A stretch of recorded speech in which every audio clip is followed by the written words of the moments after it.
وقتی که رئیس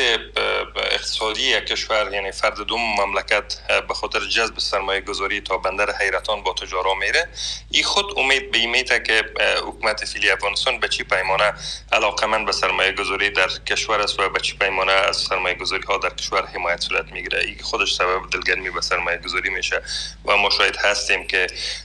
خیلی از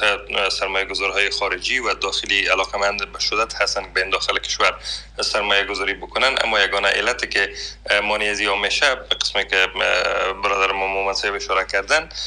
تعزیرات اقتصادی و محدودیت‌های بانکی است که نمیتونن پولشون به سرمایه‌شون به افغانستان انتقال بدن و یا ماشینری را که لازم است اونها رو داخل کشور بیارن. در پلی از بعضی گپای دیگه هم هست که مثلا در ابتدا ما شما به اشاره کردیم رونق گرفتن و یا رایج شدن پول افغانی در مناطقی که بیشتر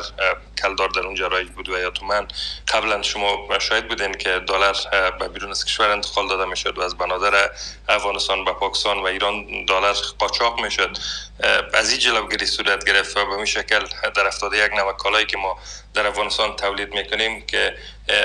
بیشترش مورد استفاده قرار میگیره و حکومت فعلی افغانستان هم به ادارات حکومتی دستور دادن و یا مکلف ساختن ادارات حکومتی را که تلاش صورت بگیره تا بیشتر از کالای داخلی استفاده شود. مثلا برادر ما در مورد پروژه قشتیپه اینا مثال دادن، اکثریت پروژه دولتی امروز الحمدلله از تولیدات داخلی استفاده میکنه و مصرف میکنه که قبلا اینا از بیرون از کالای خارجی استفاده میشد که خود از این باعث میشد که تقاضا به دلار بیشتر شد، چون هر چیزی را که ما از بیرون از کشور خریداری میکردیم اینا به دلار میبودن.